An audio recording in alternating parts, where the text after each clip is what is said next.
ಅನೇಕ ದಶಕಗಳಿಂದ ಗ್ರಾಹಕರ ಕನಸನ್ನು ನನಸಾಗಿಸುತ್ತಾ ತೀರ್ಥಹಳ್ಳಿಯಲ್ಲೇ ಅತ್ಯಂತ ಹೆಸರುವಾಸಿ ಆಗಿರುವ ಚಿನ್ನಾಭರಣಗಳ showroom Shri Annapurna jewellers, taluk office ಹತ್ತಿರ, ಆಜಾದ್ ರೋಡ್, ತೀರ್ಥಹಳ್ಳಿ.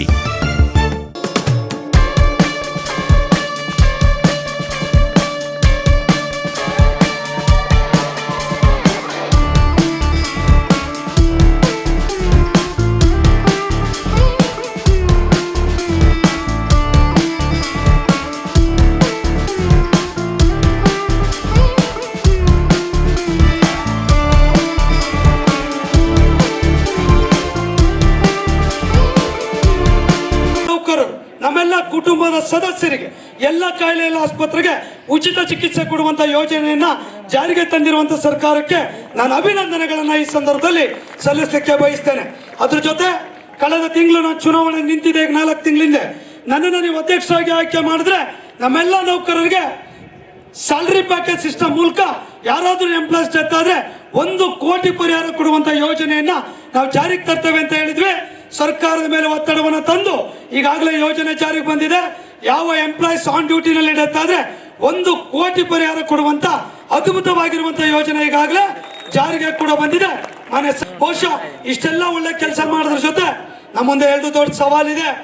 ಏನ್ ಸವಾಲ್ ಅಂತ ಹೇಳಿದ್ರೆ, ಬಹುಶಃ ಮಧು ಬಂಗಾರಪ್ಪ ಸರ್ ಅವರು ಏನು ನಮ್ಮ ಮ್ಯಾನಿಫೆಸ್ಟೋ ಕಮಿಟಿನಲ್ಲಿ ಉಪಾಧ್ಯಕ್ಷರಾಗಿದ್ದಂತ ಸಂದರ್ಭದಲ್ಲಿ ಅವರು ಸ್ಪಷ್ಟವಾಗಿ ಅವರು ಪಕ್ಷದ ಪ್ರಣಾಳಿಕೆಯಲ್ಲಿ ಹೇಳಿದ್ದಾರೆ, ನಮ್ಮ ಸರ್ಕಾರ ಅಧಿಕಾರಕ್ಕೆ ಬಂದ್ರೆ ಆದಷ್ಟು ಶೀಘ್ರದಲ್ಲಿ NPS ನ OPS ಮಾಡ್ತೇವೆ ಅನ್ನುವಂತ ಮಾತನ್ನ ಅವರು ಕೂಡ ಹೇಳಿದ್ದಾರೆ.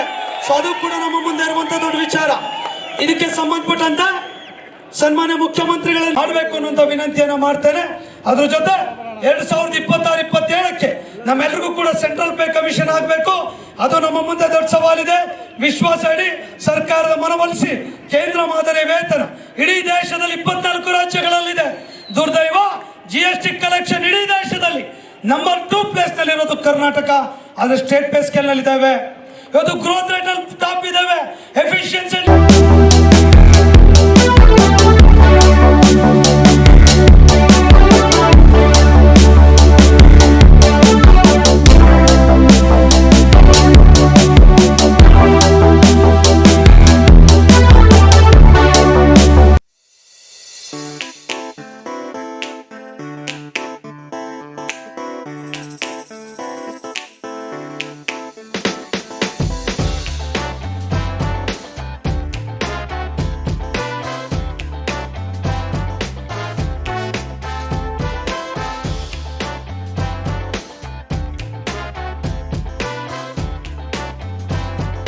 ಕೇಂದ್ರ ಮಾದರಿ ವೇತನ ಇಡೀ ದೇಶದಲ್ಲಿ 24 ರಾಜ್ಯಗಳಲ್ಲಿದೆ.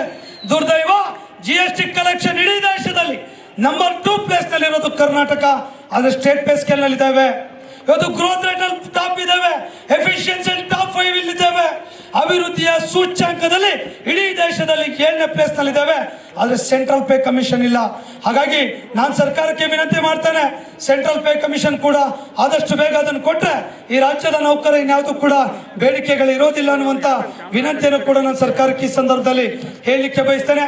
ಇಷ್ಟು ಡಿಮ್ಯಾಂಡ್ಗಳು, ನಮ್ಮ 2 ಡಿಮ್ಯಾಂಡ್ಗಳು ಬಾಕಿ ಇದೆ. 3 ಡಿಮ್ಯಾಂಡ್ಗಳನ್ನ ಸರ್ಕಾರ ಈಡೇರಿಸಿದೆ. ಇಂದಿನ ಸರ್ಕಾರ